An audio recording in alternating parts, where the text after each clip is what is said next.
Good evening, good afternoon, good morning, whatever time you decide to download the podcast.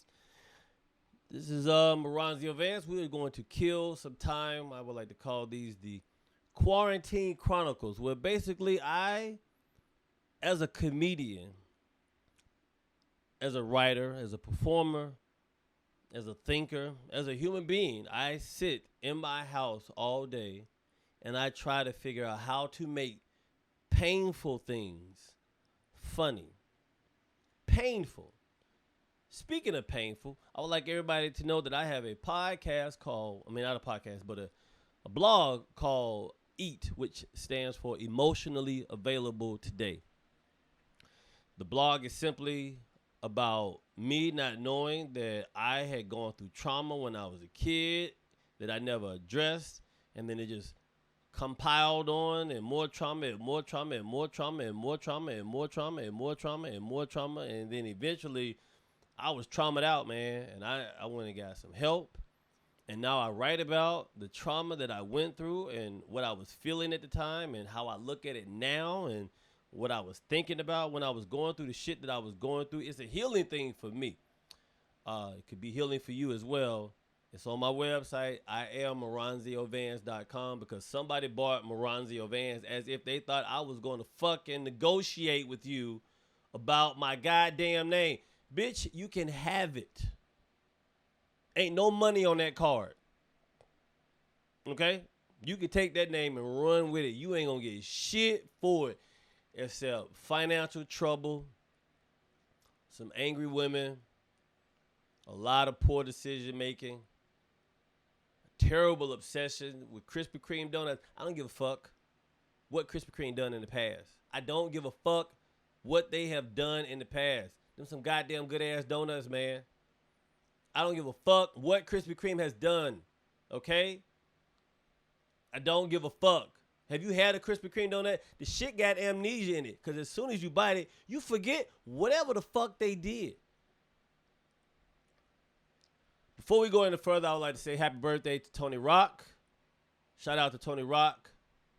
Birthday. Tony normally does an extravaganza. It's crazy. He has a fucking secret missions, and Tony has buses to come pick you up from locations on some Atlanta type shit.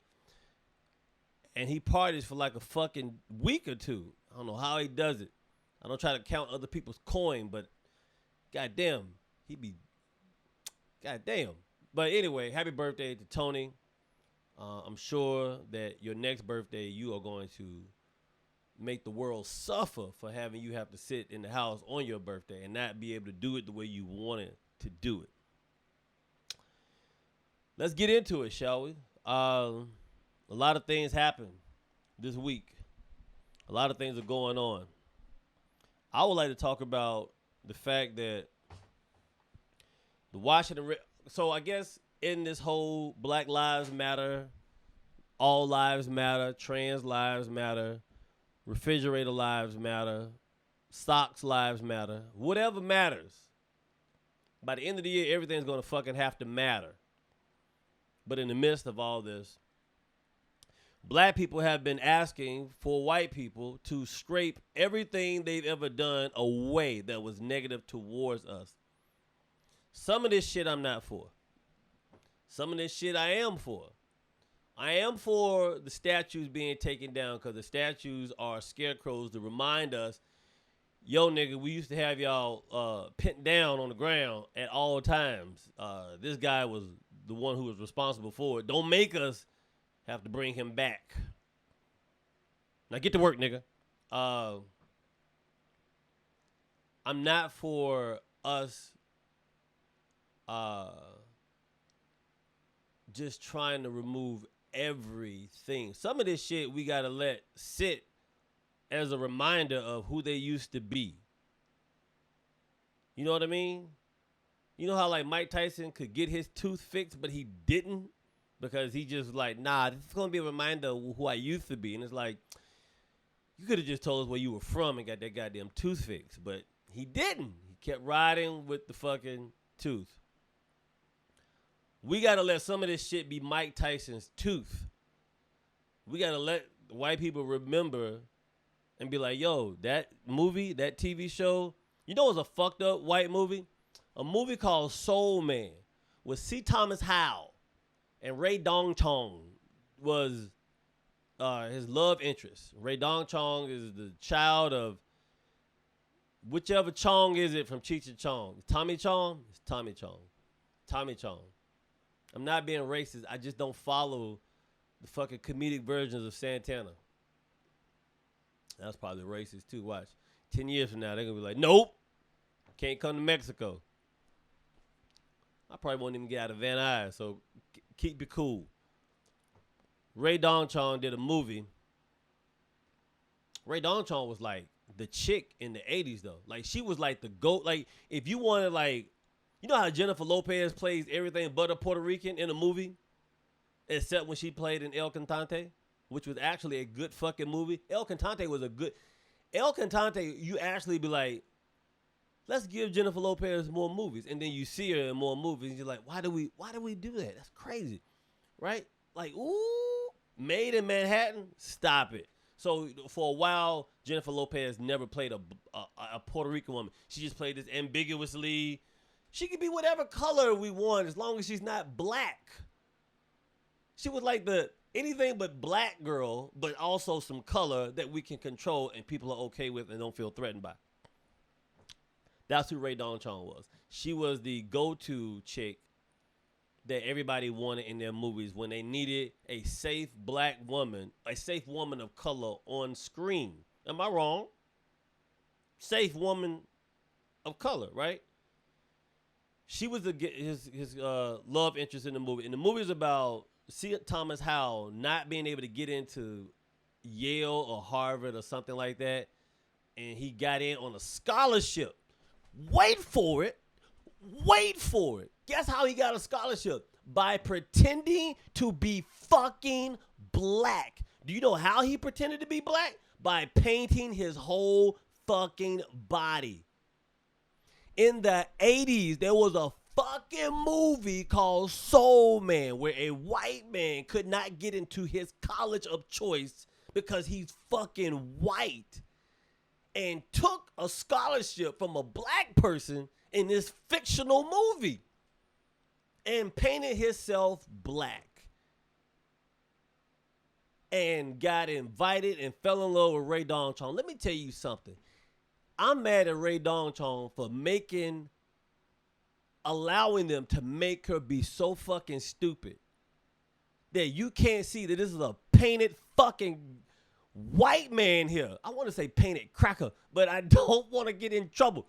But you got this painted motherfucking white man in shoe polish talking jive in the fucking movie. What the? I'm sitting here thinking to myself now, that movie got made and y'all fucking give a shit about movies we want to make? You made a movie. Yo, fam, I did a movie called Joanna Man before I left Charlotte, North Carolina to move to LA. I played Tommy Davidson's stand-in guy because they said I looked like Tommy Davidson. So they made me do all his stand-in work, which paid more than background work. This movie was a movie about a black man who got kicked out of the NBA and still wanted to play and decided to be a woman and went to the WNBA and played. Man, look. When the world opened back up and I fucking called my manager and agent and they call these studios and I pitch movies that I want to fucking do, if you give me shit after you made Soul Man and Joanna Man, these movies are man. Just what the anyway. We're trying to get all this black stuff removed. Some of this shit we need to leave as a reminder that y'all used to be fucked up.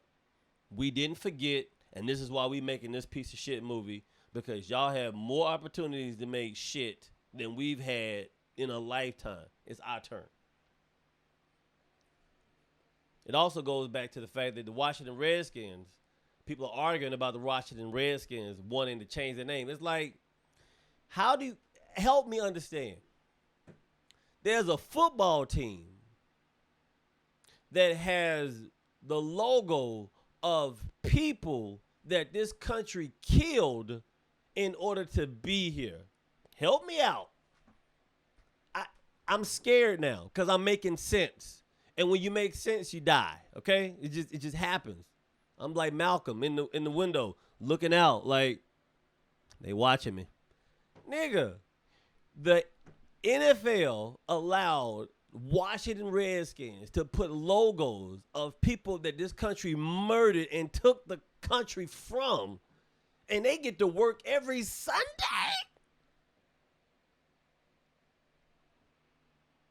Nigga.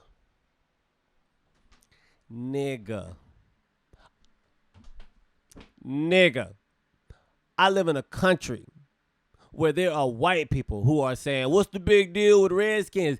Motherfucker, you have theoretically the heads of people you killed on the side of fucking helmets as a reminder that, yeah, bitch, we did this to y'all. Fam, help me make it make sense, dog. Help me. Why are we arguing about the fact that these people do not deserve to have people on the side of helmets that they have motherfucking murdered? Because I promise you, I hold black people accountable that played for the Redskins. Doug Williams included, Clinton Portis, all you motherfuckers that played for the Redskins. No black person should have ever played for the Redskins or the Cleveland Indians. Because I promise you, if they had the motherfucking Miami Black Monkeys, wouldn't be no niggas on the Miami Black Monkeys. It wouldn't be a fucking Miami Black Monkeys team. What are we talking about? Help me make it make sense, Jesus. Redskins, Cleveland Indians, the Florida Seminoles. Y'all are, white people are bold. You realize that most of this country was named after Native American shit. And y'all just like came in and like erased all that shit. Like, nah, this is Beverly Hills now. Nah, it's Chicago. Nah. Some states y'all didn't even fucking bother to change the names because you were like, what they gonna do? Like Seattle and the state of Washington. Carpet bomb with a whole bunch of Indian named cities and areas. Y'all still own it. How? How, Sway? How? Milwaukee. I went to Milwaukee. It's fucking Indian as fuck out there. I think Milwaukee is Native American. Could be German. I don't know. But the point is, y'all don't even fucking, it's like y'all steal shit, don't even take the price tag off and just walk around with it on your jacket. Like, yes, what? You gonna take it? I don't think so. Like, what are we doing? It goes a step further for me because I'm part Native American. And it's not that cliche as, oh, every nigga got Native American in his family. I actually have fucking Native American in my family. And when I found out, somebody came to me, they were like, oh, you Native American, now you can go to reservations or whatever, or you get discounts at casinos. I don't know how this shit works. I didn't apply for your AAA Native American card. I don't think it worked just like the black card don't work. And somebody was like, yo, you get to go to reservations. And I said, I don't want to go to a reservation. It's not out of disrespect that I don't want to go to a reservation. You know what I look at reservations? I look at reservations as the same thing that black people should probably have too, because once they get the numbers low, I look at reservations as gaming control. Fucked up. You know, the whole purpose of this podcast is for me to try to figure out how to make things that are very uncomfortable funny. So I'm struggling to try to figure out how to make the fact that there are Indian reservations that I believe were put in place for white people to say, yo, we killing all of these fucking Native Americans. We're not going to have anything for our children to hunt and slaughter and enslave later. So how about we say, look, we give y'all designated areas to be in, like hide and go seek. This is base. As long as you're on base, we won't fuck with you. But if you come off base, fair game. And we won't come on your land and fuck with you. But if you come off, I mean, if we get you, we get you, right? I believe the reservations were put in place as gaming control. And what I mean by gaming control is if you go to the park and go fishing, the park ranger will say, yo, you can only catch a certain amount of fish per person. And they say that because if you take too many fish out, it won't be nothing for people to fish for the next day. You feel me? Like, they trying to control it. So these Indian reservations back in the day were like, look, we're killing them too fast. We're not going to have anything to enslave. We're not going to have anything to hunt. We've taken all their spices. We don't use them. But we got their spices and their remedies and shit. What we doing? And Kevin Costner is going to get a movie out of this. So what are we doing? I believe that's what that is. And some people may find that offensive. You might be butthurt about it. But it's not a wrong theory. There is no wrong. There is no right. It just is what it is. And that's what the fuck that is. I look at Indian Reservation as a place where they were like, yo, we have killed so many of these motherfuckers. We gotta put them somewhere. It's like a fat person. They can't control themselves and they got cookies. You gotta hide them from it. Oh, I'm gonna eat them all. I love cookies. White people. I love killing Indians. I love killing black people. That's where I stand with that and trying to find it funny. But it's not funny. Just like it's not funny that when I play Call of Duty World War II on PlayStation, my gamer name is In the Friend Zone. I never give up my gamer tag, ever, because I don't want people to know I'm murdering you motherfuckers on this game. You don't want it with me, son. It's a different world on the PS4. Step into the Terror Dome with me if you want to. I'll slice and dice you. Competition's paying the price. Mama said knock you out. LL Cool J, 1993, when he was relevant. No, 91. Backseat of the Jeep, Mama said knock you out. No, Backseat of the Jeep was that other album, but 14 Shots to the terrible album. Stop it. Where was I going with that thought? Fuck. People got mad at me. I'm on playing online on Call of Duty, and I guess somebody had like a game tag with Black Lives Matter in it, and this white guy, he didn't have his microphone on the whole game, but he found it in his heart to plug his damn microphone up, and he was like, fuck that all white, that all Black Lives Matter bullshit, it's fucking racist, the fuck, all lives matter, y'all just being stupid and whining, and it's racist and you pieces of shit, like, and then hung his thing back up. I'm glad I got to see who was talking, because I shot this motherfucker up. You understand me? I shot him up like they shot Ricky and goddamn Boys in the Hood. He was trying to run, and I was like, they were like, Ricky! I was like, rah, rah, rah. That motherfucker, I shot his ass up. I went and got me a motherfucking rifle.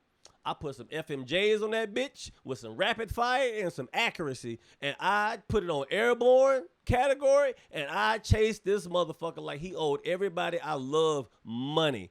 I bet you won't play Call of Duty no more, bitch. If you will, you're not going to play the World War II version, because I'm on that motherfucker waiting on you and your kids. Not in a dirty pedophilish way, because that's what Hollywood does. Anyway, Speaking of Hollywood, I'm going to talk about this briefly. I'm getting the fuck on. I saw Dr. Sleep, which is the sequel to The Shining. For those who have not seen The Shining, great movie, dark, fucked up, sinister, evil shit. Stanley Kubrick, fucking amazing movie. Jack Nicholson, Shelley Duvall, and some white kid. And they have to stay in this hotel during the winter to make sure it stays in order, so when the guests come back in the summer, it'll be intact. And Jack Nicholson goes crazy, but apparently the son has these magic powers, and the hotel is haunted. Blah blah blah. Long story short, the sequel picks up years later, and the kid that had the power in the hotel is grown up now, and he's an alcoholic and doing drugs because he doesn't want to deal with the magic, the shining that's inside of him, right? The premise of this movie is apparently there's a society, Illuminati, if you will, of people who are immortal. They've lived several hundred years and they survive off of eating other people that have magic in them. And most the shining inside of them. And then when they go after people, they normally go after children because children are pure and magical and they don't know that they got this magic in them. And they just, man, they kidnap 3 kids in this movie, 3 children in this movie, and these people in this cult devoured the child. They devoured one of the children and buried it. Like they showed them kidnapping the child, eating it in this sexual fetish type of way, and burying it. And then Ewan McGregor, whatever his name is, I can't say it. I apologize. I know he's a great actor. Goddamn Star Wars movies was terrible though. You can't. Them Star Wars movies, man. Ugh, them prequels, and then them last 3. I don't mean to get off subject. Anyway, the movie is about these people going around eating children and kidnapping them and burying them. And it's like, we live in a world right now where every week somebody motherfucking is trending for being a pedophile. Everybody's trending for being a fucking pedophile. You can't have this type of movie on TV right now. This is insane. I told my buddy Arthur the other day, went to Sprouts. I told him that I used to hear racism in music when I was younger. And he was like, what do you mean you used to hear racism? Like, I would hear racism in songs. Like the Doobie Brothers song, What a Man Believes. What a move believes. Like, that's it right there. Do believe. I never knew that. I didn't know what that was. But I told myself the lyrics went like this. What a fool believes he can achieve. The white man has the power. He can do anything. 'Cause he can believe. He can achieve. The white man has the power. That's what the fuck I thought that song meant. And I don't have a reason not to believe it. I'm from North Carolina, the South. NC stands for niggas and crackers. Because that's all that's in the South. White people and black people. And growing up in the South in the 70s and in the 80s, the 90s, it was racist as fuck. It's racist now. They just polite racism. Like, they'll hold the door open for you and be like, here, let me get that door for you, nigger. And then shut it. Because manners matter in the South. Manners matter. But I used to believe that song said a white man has the power. And there was no reason for me not to fucking believe that. And guess what? Nobody ever corrected me. No one ever said, that's not the words. Because in a roundabout way, it could actually have been the words. You ever seen that Simpsons episode where they turned all the guys into like this boy band and they helping people recruit the Navy and shit like this, subliminal messaging? That shit. Subliminally, the Doobie Brothers sing R&B music that has messages in it to keep us from fucking reaching greatness. Because the white man got the power. He can do anything. Somebody is watching this right now and be like, this motherfucker is an asshole. But I'm not. I'm telling you how I feel based upon the experiences I have been through. Everything I talk about is because something has happened to me and it went through my brain, and this is what the fuck I experienced. This is what I'm reporting back to you. Like, when I was younger, I didn't see white people as religious. Like, I didn't understand why they needed to pray to God. I didn't understand why white people would be like, well, we're going to go to church. And we were like, what? Why they going to church? Like, they get to do whatever they want. They got everything. What they talk? The first time I saw a white man praying, I was like, my life is going to be rough as fuck. Because if this white man has to turn to God and ask for help when he can have anything he wants, I don't stand a motherfucking chance. What? If this white man that can fucking shoot a black person, rape a black woman, take over a country, put an Indian on the side of a helmet, fucking put a knee on a black man's neck for 8 minutes and 46 seconds, and not go to jail or not get arrested or live? If you can do all of this, why the fuck would I think you need to talk to God about shit other than to boast and brag and be like, look at this shit. Look how I'm treating these niggas, motherfucker. Ooh, cookie crisp. Why wouldn't I think the way I do? America can do anything. America is the only country where I know we go shoot movies in other countries and talk shit about the country in the movie that we're filming in. But we won't let other countries come over here and shoot movies of that same stature. Like, I don't think America's going to let an Afghani fucking film company come over here and shoot a movie about how they try to take over the White House and succeed and blow up the White House, and everybody in Afghanistan like, we got it. Like, you're not doing that.